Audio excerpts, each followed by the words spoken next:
Okay, we have started the recording. Hello, hello, and welcome to a happy International Youth Day, everyone. First off, I'd like to introduce myself. My name is Caleigh Delle Palme, and I'm an IMPAC5 Young Professional Committee member.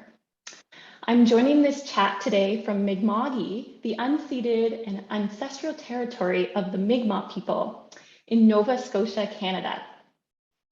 I'm going to tell you a little bit about why we are here today. Each year on August 12th, the United Nations, the UN, encourages people to celebrate International Youth Day.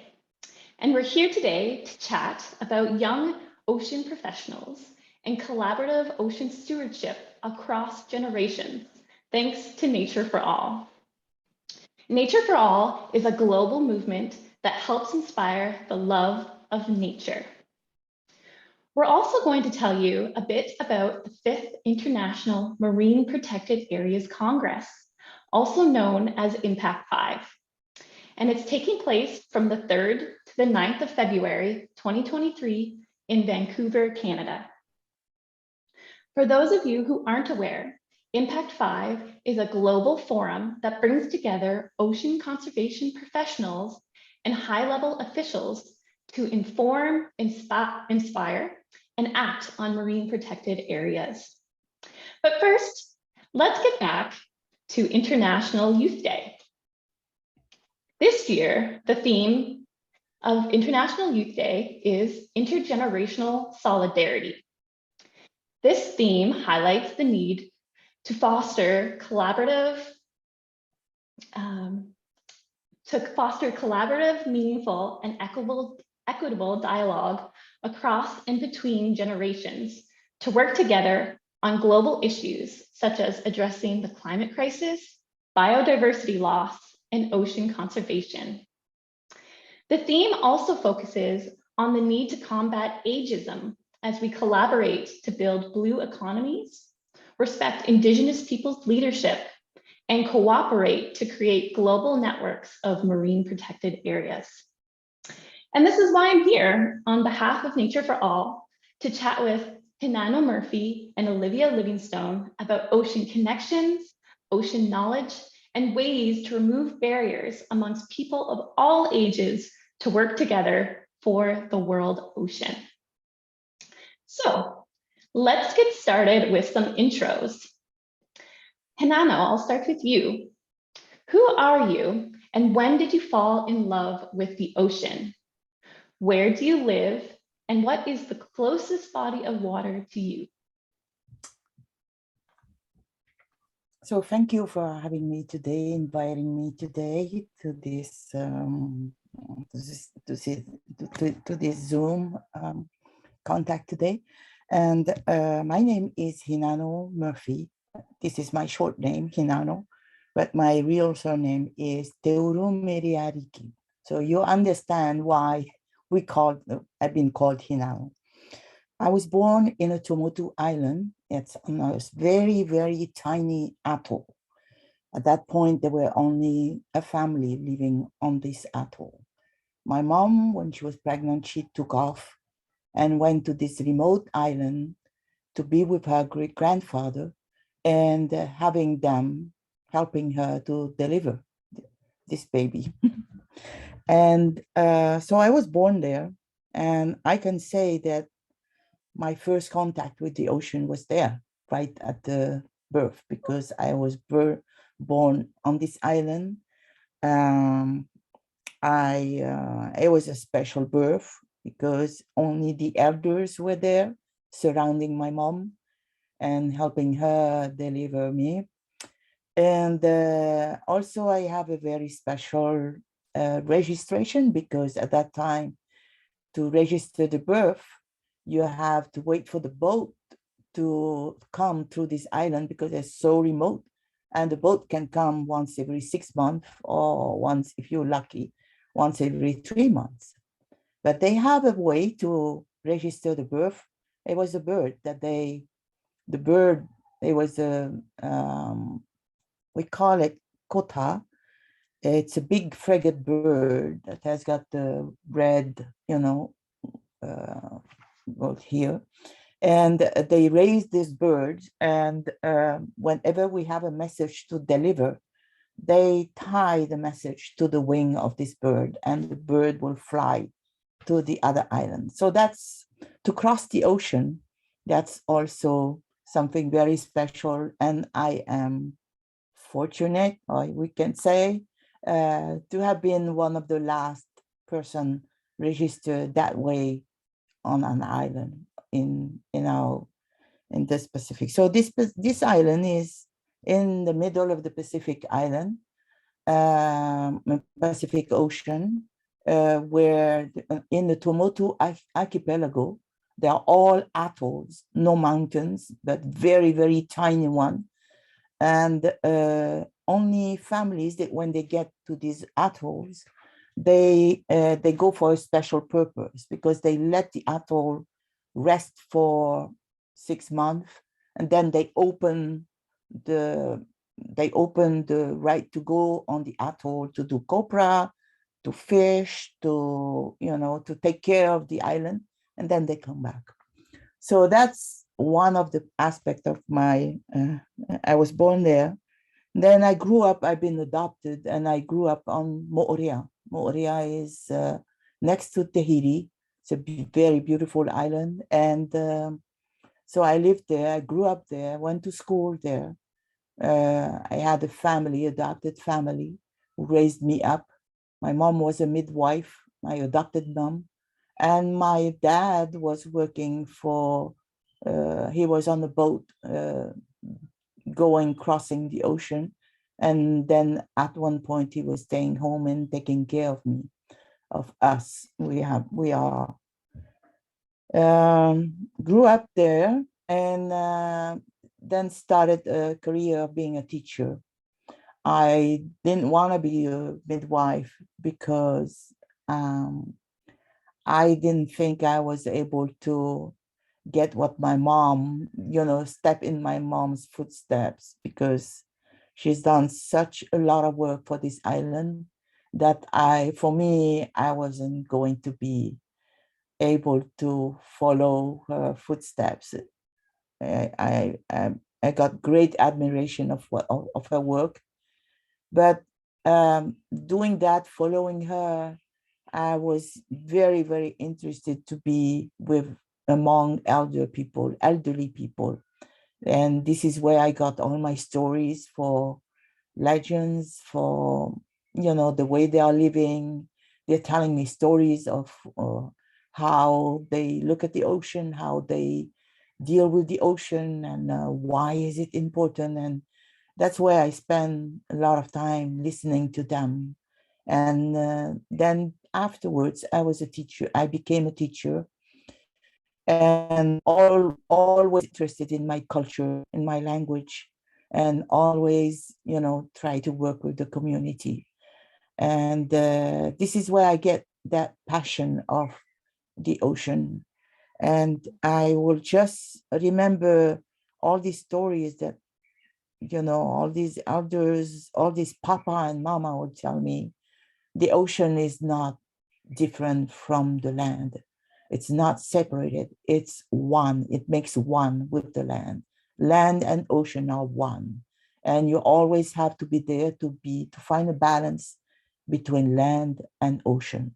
You are the one who can make that balance, who can work with, taking care. And that's your duty. That's your responsibility. It's to care about what's surrounding you and what is bringing life to your community and to the future of the children. So as being a teacher, I was very interested into finding ways of getting to the children by stories, by, things that we were going to do, action, going to the ocean.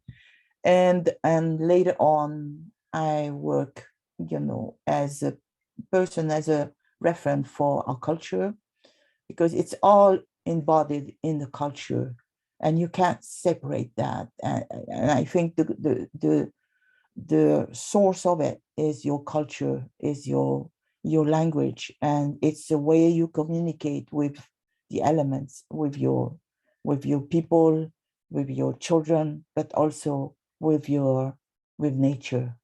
And yeah, so I've been working at the Ministry of Education later on to take care of all this program.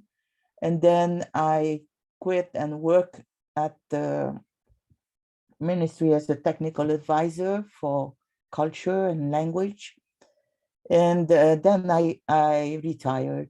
I started working at the GUM station, University of Berkeley, as an assistant manager there, and still committed with outreach program and working with the community, trying to build science, to bring science into with local knowledge, or local knowledge with science, for a better understanding of the issues, and the goal to protect and to bring the people, to raise awareness among the community.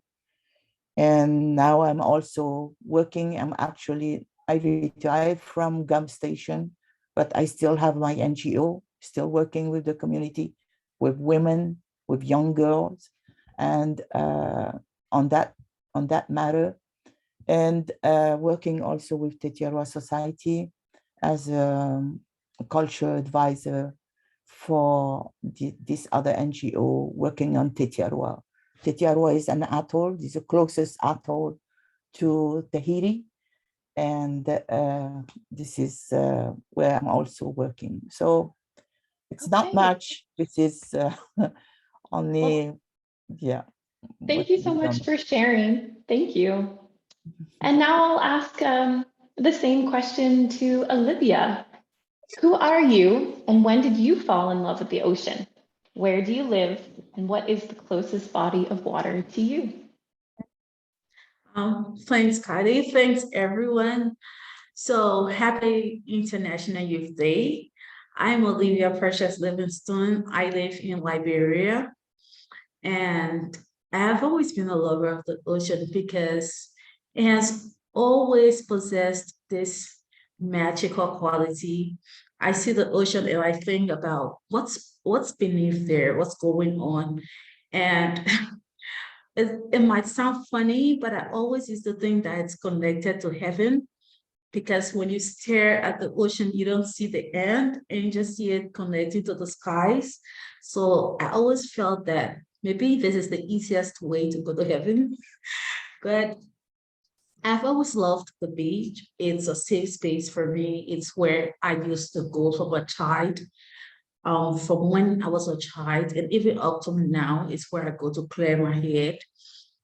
So that's how I just started falling in love with the ocean. But the more I learned about the ocean and all of the amazing species in there and how large it is and all of its qualities, I just fell in love more and started to read more to just expand my knowledge. And then I started to work with fishermen and fisher folks. So working with them was just a different reality for me. The way they love the ocean, the way their lives are just about the ocean, their traditions and everything. The ocean is their way of life. So it was my experience with working with them that made me to not only love the ocean, but to want to protect it for them, for their generations, and for every one of us. So right now where I live, I'm about 15 minutes away from the ocean. You can't take me too far from it. And I'm there almost every weekend and every chance I get. So I think that's my story summarized. Thank you. Oh, thank you. Oh, very beautiful. Thank you so much. Wonderful. Yeah, so my story is I grew up in Ottawa, which is inland in Canada. So I grew up away from the ocean. So I actually first fell in love with fresh water as a child. My mom would pack up the car and we'd pick up my grandmother and we'd spend weeks at the cottage during the summertime. I connected with the underwater world there when I went swimming, through snorkeling and paddling in our old green canoe. And it wasn't until I did an international exchange abroad during my undergraduate degree that I fell in love with the ocean. I did a term in Barbados, a Caribbean island, where I studied marine biology and coral reef ecology. And that's where I learned to surf. And that is my story. It was a little bit later on in life with the connection to the ocean, but I believe that everything is connected. And growing up by the Ottawa River, which flows to the St. Lawrence, which eventually flows into the Atlantic, it's all connected. And I even eventually moved to Halifax to be closer to the ocean on the east coast of Canada. And I live a 2-minute walk from the Bedford Basin, which leads into the Atlantic Ocean. And yeah, I love waking up to the smell of salty air. So that's my story. Thank you. Thanks for sharing. Yeah, thanks. So let's talk about our current work in the ocean. And how long have you worked to protect the ocean, and what do you do? So I'll start off with Olivia this time. All right. So I have been working in the ocean conservation field for about 5 years now. I started this NGO called Green Stewards Incorporated. Though it was called Green Stewards, we're also focusing on the blue. But with that NGO, we focused on marine pollution. So what we used to do is to host cleanup campaigns and just, normal awareness about keeping the ocean clean, keeping the beaches clean. And then I got this internship with Conservation International, and I was opportune to help plan the Blue Oceans Conference. And that was huge. It brought together ocean leaders, and the conference was so educative. It was so insightful, and just made me to just want to work more for the ocean. And that's how I just shifted my entire attention and like, okay, this is what I'm going for. And I've been working in that field. So I just returned from doing my master's, but before I left, I worked as a community mobilizer in Robertsport, one of Liberia's biggest fishing communities. And I worked with fisher folks to help prevent illegal, unreported, and unregulated fishing, IUU fishing. So that's what I was doing. And I was also working with the women, the fishmongers and fish processors in small-scale fisheries, to help them, to help train them on how to save their money and to be able to create alternative livelihoods. So in case fisheries is not providing for them as it used to, so that they have a backup plan and something to sustain themselves until they can get back on their feet, until they can be able to reform and renew the fisheries sector. So that's what I was doing. And I'm also one of the IMPAC5 young committee members, and we're working to host this wonderful event next year. And that's one of my favorite jobs right now. So that's the work I do, along with advocacy and just everything relating to the ocean. Thank you. Oh, wonderful. Yeah, this is great. You're dealing right there with the fishermen folks and actual on their life, and this is very important.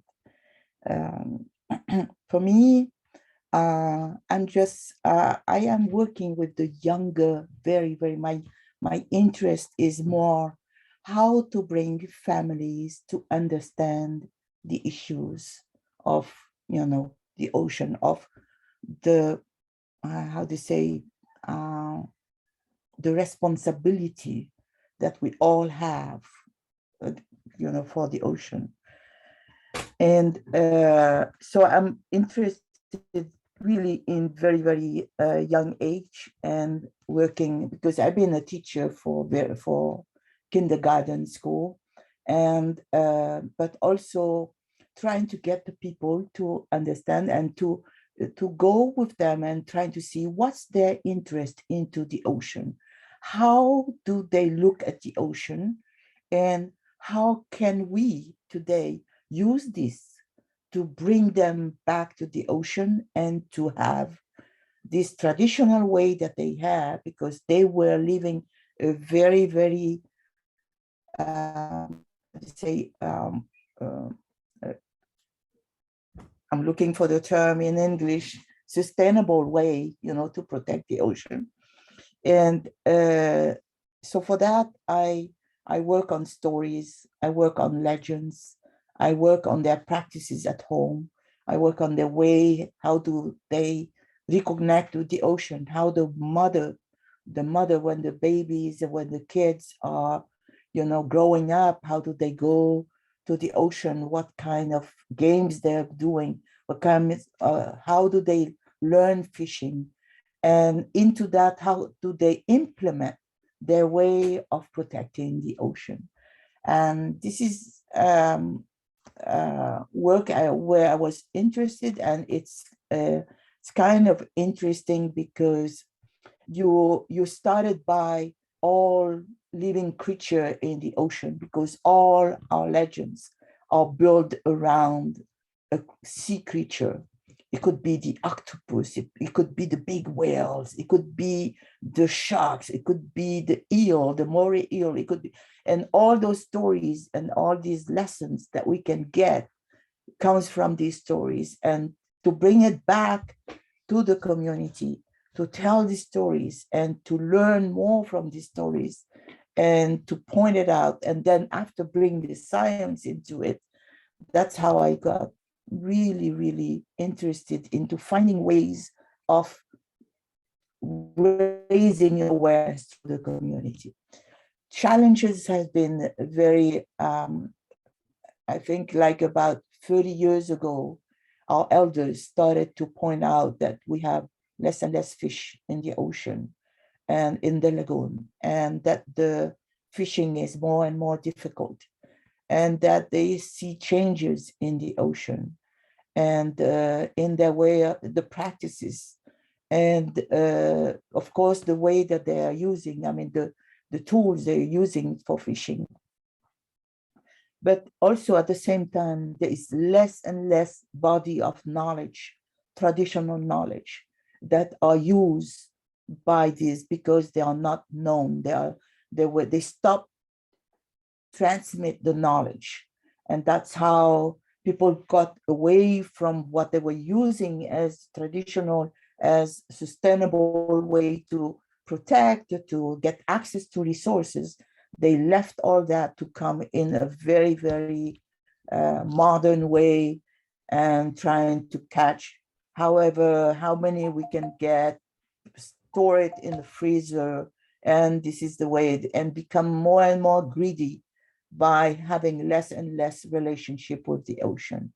So that healing process was important to understand some of the challenges and to bring back these stories and to bring back this way of getting access to resource, make the people understand why we are at this point today. So all these issues are very interested to look at it and to find ways. And it was for me, for us, I think, a great way to get the people interested into the challenges of today. It's not that easy today to get the people aware or also interested to listen to your community and to bring back the community into some of the practices that were really good at the beginning. Some of the values that they had, talking about it brings them back their aroha. We say it aroha, it's your empathy, but also the way that you're looking at your duty for, taking care of the resources. It could be ocean resources, but it could be land resources. And connecting the two together was also walking with the two together. Was important to say, to tell them that we are an island, and wherever we go, on one side you have the ocean, on the other side you have the land. And when you harm the land, you're harming the ocean. And if you harm the ocean, you will harm the land and the people. And that's a relationship we're building constantly. So it's a work that we are doing every, with all the schools now. The schools now are having a marine protected area for education. And this was set by the Tahitian people a few years ago. And this is to get the community to be interested into their land, and also that connection between the land and the ocean, and having the children to be interested into, managing their resources, bringing the adults to help them to manage the resource of your child, their resource. And schools are applying to get responsible of a small area. It could be in front of, their choice, but most of the time, for the schools that are on the ocean side, they choose the place in front of the ocean, and they started their work. And for some of them, it could be a place which is not so far away, but related to the river and then the ocean. They have the river as a connection going all the way to the estuary of the small river. This is, what we're doing today. Oh, wow, that sounds so great. That's like a dream. Wow, really inspiring. Yeah, so I guess my journey began, I guess I've been working in this field for quite a while, but doing different roles. Yeah, I guess I'll start off with my current role. I'm working as a junior marine conservation advisor for Parks Canada for a little over 2 years now on the marine conservation team. And Parks Canada has a mandate to establish and create a system of marine protected areas called National Marine Conservation Areas, or NMCAs, that represent a full range of marine ecosystems found in Canada's 3 oceans and in the Great Lakes as well. And I, in particular, have been helping out with the development of the NMCA Ecological Sustainability Monitoring Framework. And in particular, I'm working on files related to marine plastics monitoring and recreational fisheries.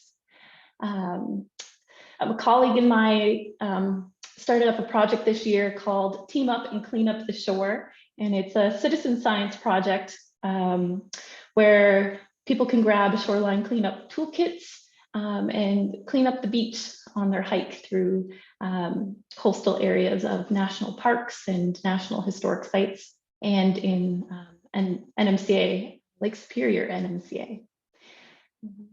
I've also, I'm one of the co-founders of Wild Roots Forest and Beach School. It's a nonprofit my sister and I started.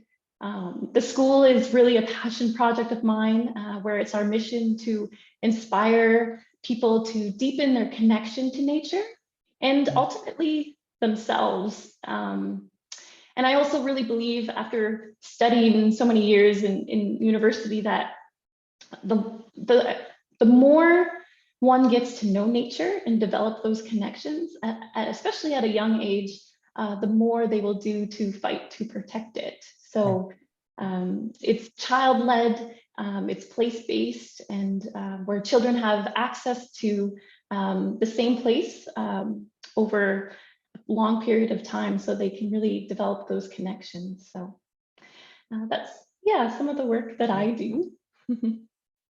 Great. So next question. Thanks for sharing. Oh yeah, it's really great. I'm really enjoying this conversation with both of you. So today is International Youth Day, and we're focusing on how different generations can collaborate for ocean protection. So the question is, how can all generations of ocean people lower the barriers to youth working in the marine protection field? I'll start with you, Olivia. That's a really great question. So I will first start off by appreciating the word, everyone. Lately, I see more opportunities for young people in marine conservation. For example, IMPAC5 has this young committee that we are really contributing towards hosting a wonderful event.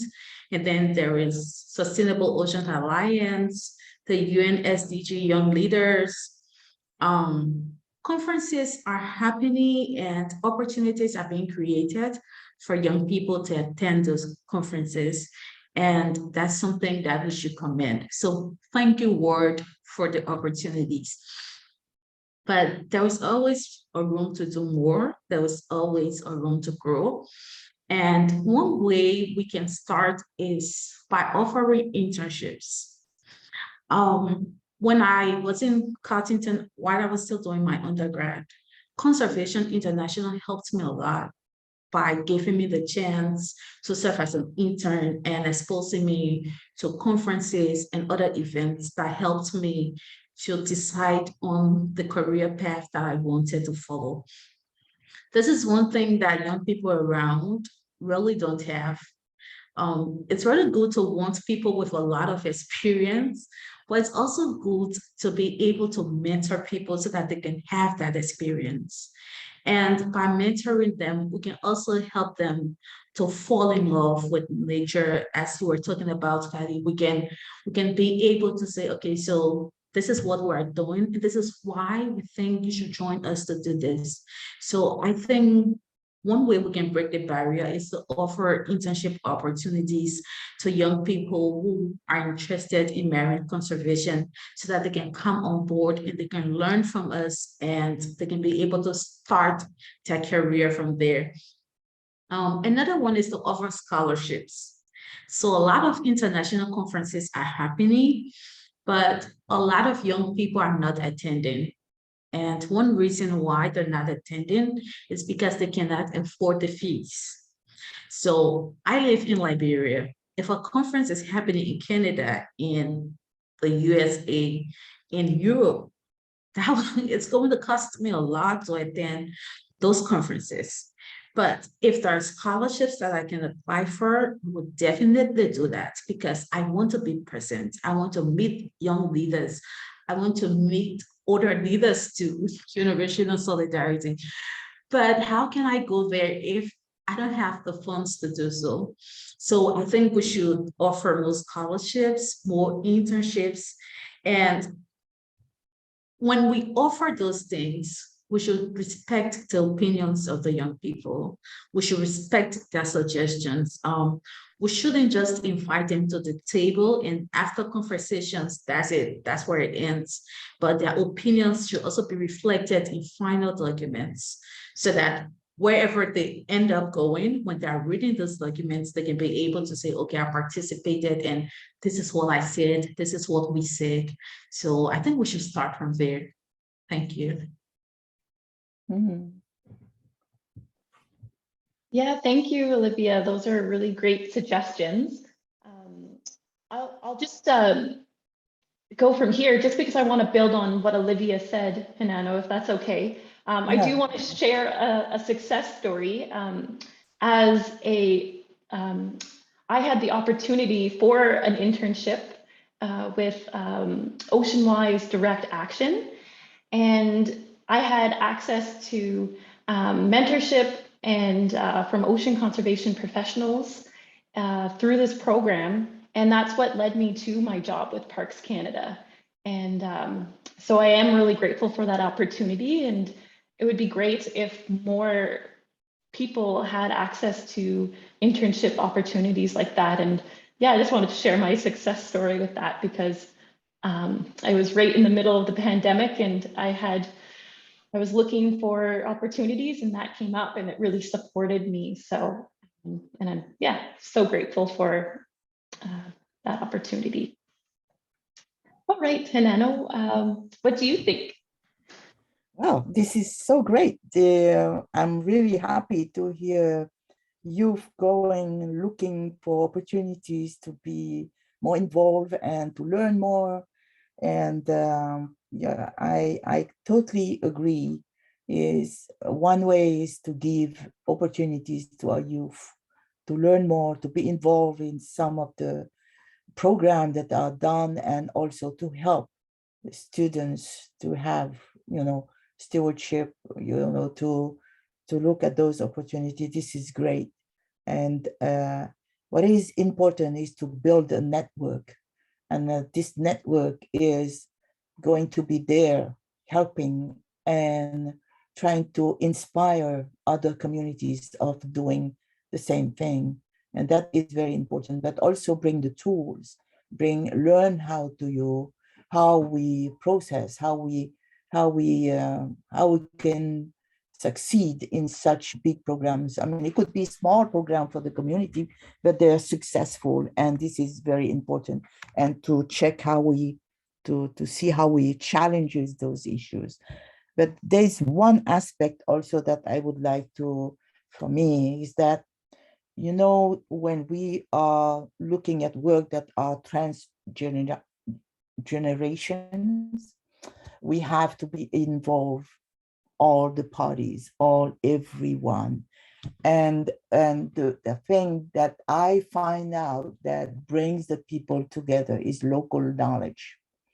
Local knowledge could be brought by the community, by elders, and finding ways where people can come and talk about their experience, talk about their relationship with the ocean, to go to the essence of how humans interact with nature and how this relationship has changed. And this is where we bring science into local knowledge to understand more about our role in this process. And I can say today, by working with local knowledge for a long time, and having the elder people or the mothers or the women of the community participating, I mean, there is a room for everyone. There is a room for elders. There is a room for men. There's a room for women. And they all have a role in this society and in these challenges. And the goal is to find, how do we get access to these tools so we can empower or encourage the elders to transmit those knowledge. We can encourage the elders to talk about their experience, so the child of the future, the youth of future, can understand that relationship and can get a target point to where we can go with this help. If we have, and that's very important, because that's a cement. It's a cement of the community. It's a cement of building ways to restore. It's a cement of building way to bring back and to empower and to inspire the youth. That is lost. And things are really, you cannot, people have to understand that they don't have a degree. They don't have to have a degree to be able to protect our ocean or to talk about our issues today. They have to just bring what they can get, how they understood, how they interact, and science will do the rest. And of course, youth, who went to school, they can bring those two together and then make it as something very to empower our community. And yeah, I have those image in my, and those say of my elders say, if the land and the ocean has to speak together, the land will say to the ocean, I have all the colors of the world, of the nature on the land. And the ocean will say, what you have on the land, I have it all in the ocean. But what is very interesting to remember is when one color disappear from the land, that same color will disappear in the ocean. And what that same color will disappear in the ocean, that one will disappear on the land. And this is how fragile is our Mother Earth, is our planet. And if we look at that as a way to find the balance and to inspire the youth and inspire everybody of having this great responsibility, I think, and have each community to work through their culture, to work through their local knowledge and bring the science. That's your work. Bring the science into this to inspire more people to learn from science, but also to find that balance of who they are interacting with their ocean, who they are interacting with their resources. And that's very important. That's the soul, that's the inner soul of every human, to be finding that balance. And if we have that, we have the key. But connecting that is very important. Oh, that's so touching. You almost brought tears to my eyes talking about the land and the water and the colors. It was, yeah, wow.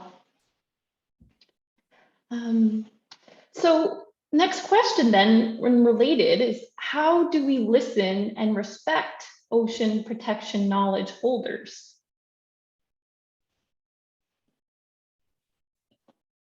Yeah. Olivia, do you want to go? Okay, so one thing Hinano has mentioned is local knowledge, and it's really important because when you are talking to indigenous people, you are talking to fisher folks, the things they tell you about the ocean, the stories they tell you about the ocean, they're just touching. There are stories that you know can be used to do more, like protect the ocean, protect the resources. But the stories are not being documented. And once the stories are not being documented, the experiences are not being documented, we find out that we forget them. And because sometimes it is passed on orally, you really don't get all the details. And it dies, the stories die. And you don't remember some of those practices that they used before. You don't remember some of the activities they had before and how they came together as a tribe, as a culture to protect the ocean. So one thing I believe is really important is to maintain this traditional ecological knowledge, the local knowledge. But again, how do we do this? Because sometimes people telling the stories are not people who will want to write the stories. Sometimes it's because they're not, they do not know how. Sometimes it's just because they do not have the time. So this is something I've constantly thought about. How can we document these experiences before we lose it all? So this is one thing I want to put out there. I want us to think about, like, can we collaborate and start the research and go to the communities and start collecting the data and writing these stories? Or can we invite them, like what we'll be doing in Vancouver, Canada, so that they can share their experiences, and then we can also use that as a platform where we can document those experiences? How are we going to do this? I don't have the answer to it, but this is something I want us to think about. So that's what I think we should do now to protect the knowledge holders. Thank you. I can picture it. I hear you. And by crossing these issues, I've been working a long time with this, and I cannot say I find a solution, but I can say that the knowledge that I've been fortunate to learn more, I documented them. But the purpose is to document, but also to make it lively.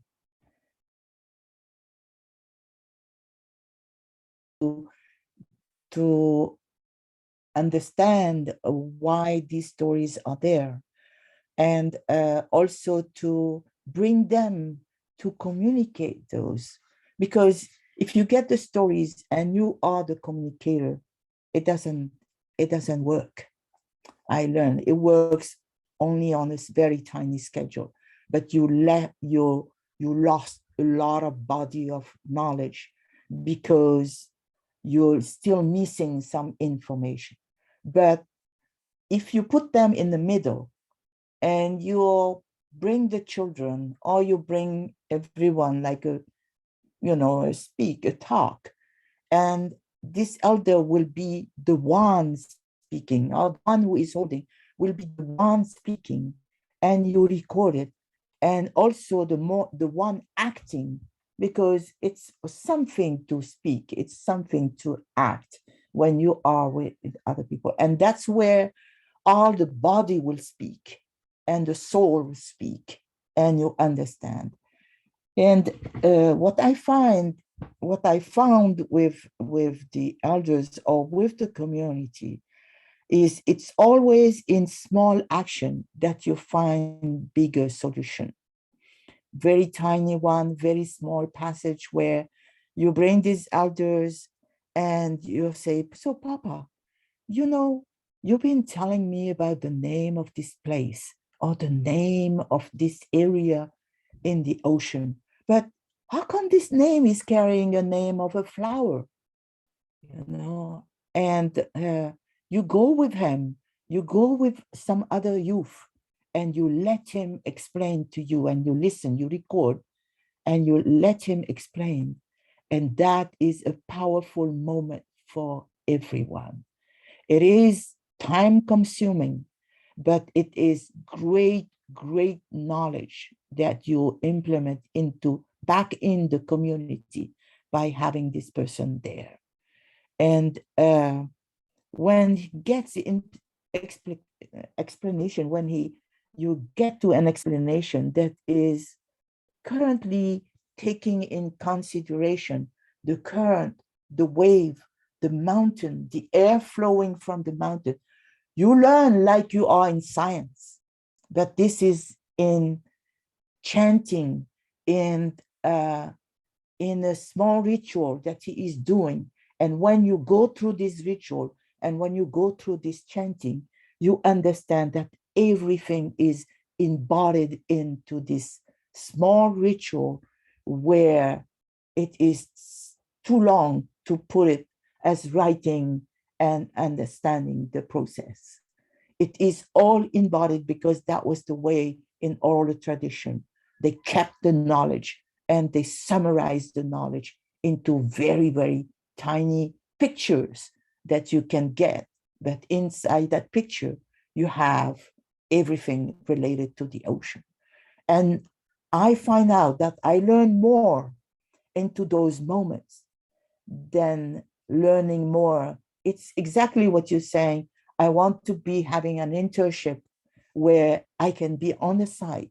I can have that hands-on local knowledge to capture all the elements that are very, very important for us to understand our Mother Nature.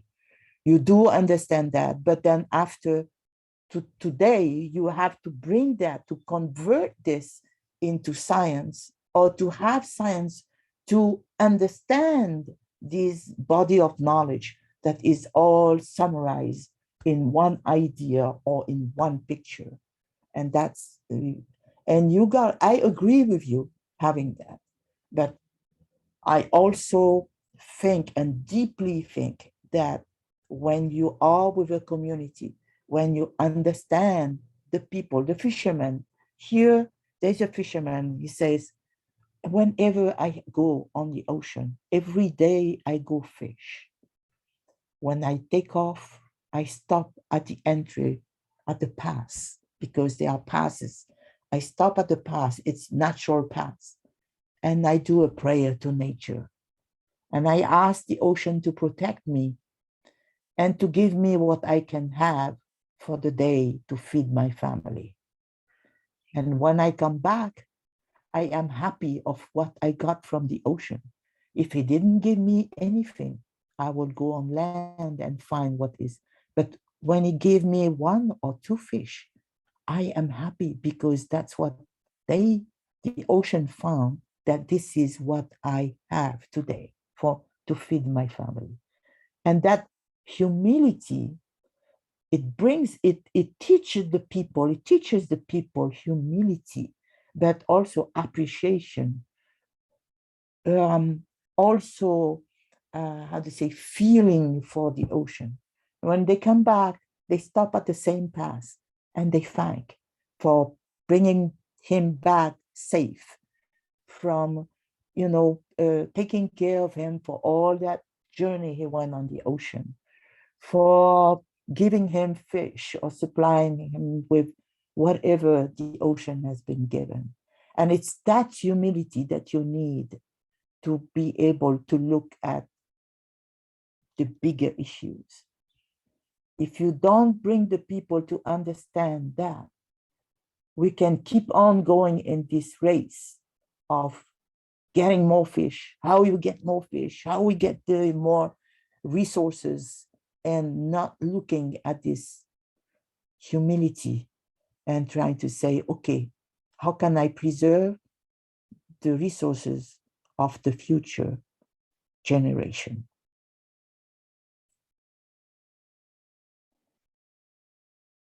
Wonderful. Thank you for sharing that such valuable lesson, humility. That's great. Thank you for sharing. It is a big challenge, and I do hear you when you say, how do you take that knowledge? How do you record it? Yes, you record it, you take it, you share it with the community, but you bring the person into it because it empowers the others to tell their story and to be there and to tell the story to other people. But it's up to you, young generation, to take it and to make it more inspiring because you got science, because you got the new tools, because you got internet, because you got everything that you can possess. He's got that, but bring him in the middle, in the center, and tell a story, helping him to tell the stories. And it will wake up the community and say, the women also say, me, I can do something. I can teach you that. And I can weave the baskets to catch the fish. I can weave the nets. And this is the way we were doing it, because everybody has got a role. And that our community are the first people we should work with before attending to the planet. Great. Thank you. Well, moving on to the next question. I'd love to talk more about that, but I guess this question is specifically for you, Olivia. At IMPAC5, there's a stream throughout the Congress called the Voices of Young Professionals. What does this mean, and how are young professionals going to be involved at IMPAC5? So what we first recognized at IMPAC5 is that young people from all backgrounds play important roles when it comes to marine stewardship, marine protection, and leadership. So because of that, IMPAC5 wants to bring these young leaders from all parts of the world together at this event to be able to interact with decision makers, policy leaders, other young people, and to ensure that the voices of young people are heard, similar to what we're discussing today. So to do so, the conference is going to be youth-oriented. We want to ensure that issues will be looked at through the lenses of youth. And to do this, we have pre-conference activities. For example, we have the pre-congress that will be held for youth to interact with policy leaders, and that will be done before the main events of the conference. And then we'll also be having mentorship programs for young people at the conference, and then the youth pavilion will also be held. And there will also be this legacy document that will be prepared based on all of the recommendations and all of the great ideas that will be brought to the conference by young people who will be gathering from around the world. So, and there are still more ideas that are being discussed. For example, if there's going to be a showroom for young people to just display all of the great things they're doing. And IMPAC5 is just trying to ensure that this barrier we're talking about, we can bring it to the lowest level if we cannot break it completely, so that young people from around the world can be at the event. So this is what we're doing, and this is what we mean by voices of young professionals. And let me mention that there are amazing, amazing committee members. So we're only 2 here, but we're 17, 17. I believe we're 16, maybe 17. Yeah, maybe. So, and we are all working together to ensure that our voices are heard at this event. Thank you. Oh, great. I'm so looking forward to meeting you, Olivia, in person. Yeah, Me too. me too. Amazing. So from here to close, there's one last question. Why is it so important to protect the ocean?